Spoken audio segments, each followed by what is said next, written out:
A nurse is vaccinated, but just minutes later, this happens. I'm sorry.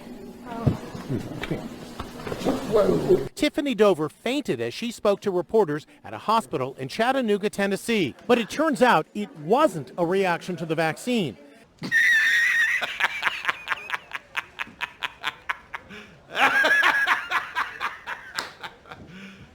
You serious? Very common. People should not use that as a barometer for not taking the COVID-19 vaccine or other vaccines. Nope. Oh man, I'm sure everybody remembers that Wu flu vaccination PR nightmare that was rolled out a few weeks ago, where they were having all of these TikTok nurses coming in front of the camera and live time everybody taking one of them Wu flu vaccines. And you had that chick, Tiffany Dover, nurse Tiffany Dover. She takes the shot into her arm. She goes, yeah, I feel great. I feel real great. I can feel it going through. Oh, shit. And then she just fucking keels over on camera, passes out, and she's totally out for like 15 minutes. The camera cuts away, and then everybody runs out and goes, that's totally fine, everybody. That's totally fine. It was not an allergic reaction to the vaccine. She did not have a reaction. The vaccine's 100% safe. It's experimental. We have no longitudinal data on it, and we just made it, and some bullshit fucking viruses. But hey, it wasn't the Wu flu vaccination. Really, I think it was totally the Wu flu vaccination. Well, everyone's always asking me, dude, is that chick dead? I'm like, I don't know. I have no idea. I got the same interzones as everybody else. And don't get me wrong, I've punched her in. I'm like, is she dead? And the only thing that I can find is a bunch of articles and videos where people have taken her name, they've punched it into one of these websites that says, they have records on everybody.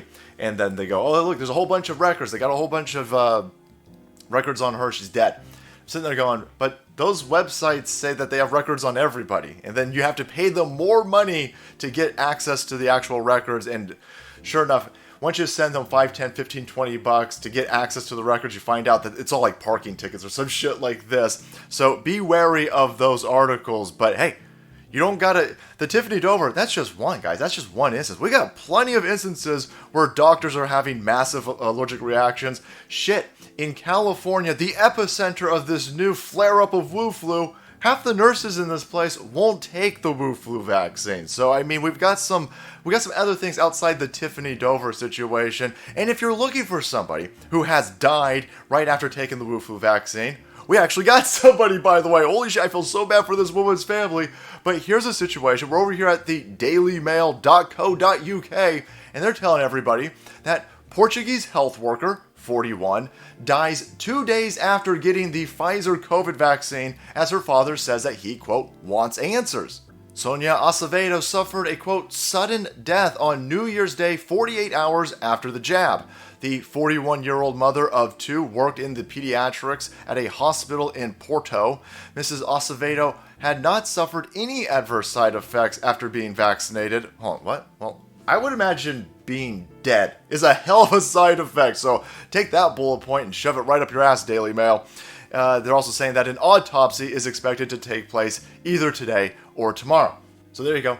There's a verifiable situation where a healthcare worker rushed out there, bought all of, I guess, the Portuguese equivalent of CNN's Wu flu nonsense, and demanded to be vaccinated against a virus that she probably had a 99.8% chance of recovering from, and now she's dead.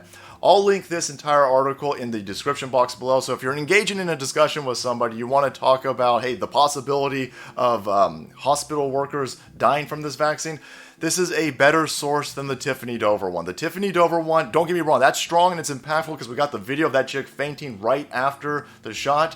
But we don't have any verifiable facts that that chick is dead. And in order to explain this, you got to pay websites, these shady websites. There's too many layers of fuckery with that. There's too many rabbit holes. It's too complex and convoluted. This one's real straightforward. This chick's dead, right? We have mainstream media articles talking about this. You can look at the chick's actual records online, and they're doing an autopsy. This one's very straightforward. This one is very powerful. And so there you have it, my friends. Holy hell, there's a reason why 50+% of healthcare workers are refusing to take this vaccine.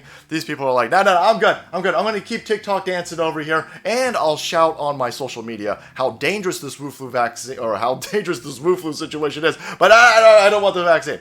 Because it's all virtue signaling, and even these people at ground level, on the front line, understand that this Wu flu narrative is bullshit. It's not what anyone's being told, and people are paying a hefty price for buying this propaganda. This chick's one of them. I feel so bad for her family over here, especially her kids, who their parent is now dead because they were made mentally ill by the propaganda that they're listening to.